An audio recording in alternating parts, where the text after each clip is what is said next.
Inilah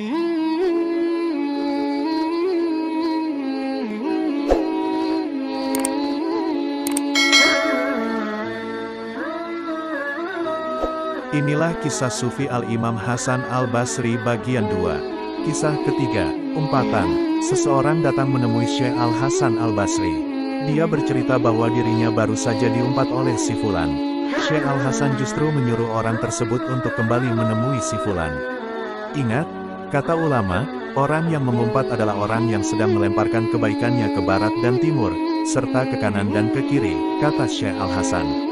Orang tadi lantas menuruti nasihat Syekh Al-Hasan. Dia tak sekadar menemui tapi juga membawakan sebakul kurma rutab. Sembari menyerahkan sebakul kurma yang dibawanya, ia berkata dengan tenang, "Aku mendengar kabar bahwa engkau telah menghadiahkan kebaikanmu kepadaku. Maka terimalah kirimanku sebagai ucapan terima kasih." Apalagi sebenarnya yang dikatakan Syekh Al-Hasan hingga lelaki yang diumpat itu bisa sebaik demikian pada orang mengumpatnya. Ternyata, Syekh Al-Hasan seperti dikisahkan oleh Al-Ghazali, mengutipkan satu nasihat yang pernah didengarnya dari Syekh Ibn Mubarak. Bunyinya pendek sekali, "Jika aku suka mengumpat, tentu aku mengumpat ibuku, sebab ibuku berhak menerima kebaikanku." Kisah keempat, "Oh Syaikh, siapa ini?" Hasan Al-Basri adalah seorang imam yang terkenal dan di masanya, hidup Habib Al-Ajami. Beliau bukan seorang Arab, tapi dari Persia atau Bukhara, dan beliau buta huruf. Suatu ketika Habib Al-Ajami sedang duduk di depan khanikahnya, pondokan untuk berzikir, tiba-tiba Hasan Al-Basri datang dengan tergopoh-gopoh. "Oh Habib, sembunyikan aku karena Hajjaj, wakil gubernur, mengutus tentaranya untuk menangkapku. Sembunyikan aku," kata Hasan Al-Basri. Dan Habib membalas, "Masuklah ke dalam dan bersembunyilah." Hasan masuk ke dalam dan menemukan sebuah tempat untuk bersembunyi.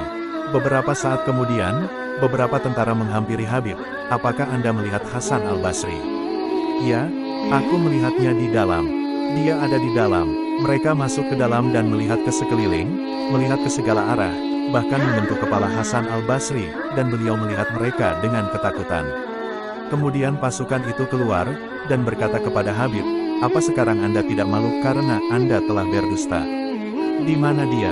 Hajjaj akan berurusan dengan orang yang bekerja sama dengan Hasan Al-Basri, dan itu cocok dengan Anda. Anda berkata bahwa dia berada di dalam, apakah Anda tidak malu telah berdusta?" "Di dalam? Aku tidak berdusta. Dia di dalam." Sekali lagi, mereka masuk. Lalu, dengan sangat marah, mereka pergi. Kemudian Hasan Al-Basri keluar. "Oh, Syaikh, apa ini? Aku datang kepadamu, memintamu untuk menjagaku dan engkau mengatakan kepada tentara bahwa aku berada di dalam."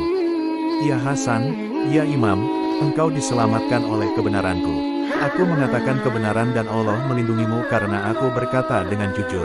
Aku berkata, wahai Tuhanku, ini adalah Hasan Al-Basri, hambamu, dia datang meminta pertolonganku, berkata, sembunyikan aku, jagalah aku. Aku tidak bisa melindunginya, aku mempercayakan dia kepadamu, menyerahkan dia kepadamu sebagai amanat dariku. Engkau melindunginya." Aku hanya mengatakan hal itu dan membaca ayat Al-Kursi. Karena itulah para tentara tidak dapat melihatnya.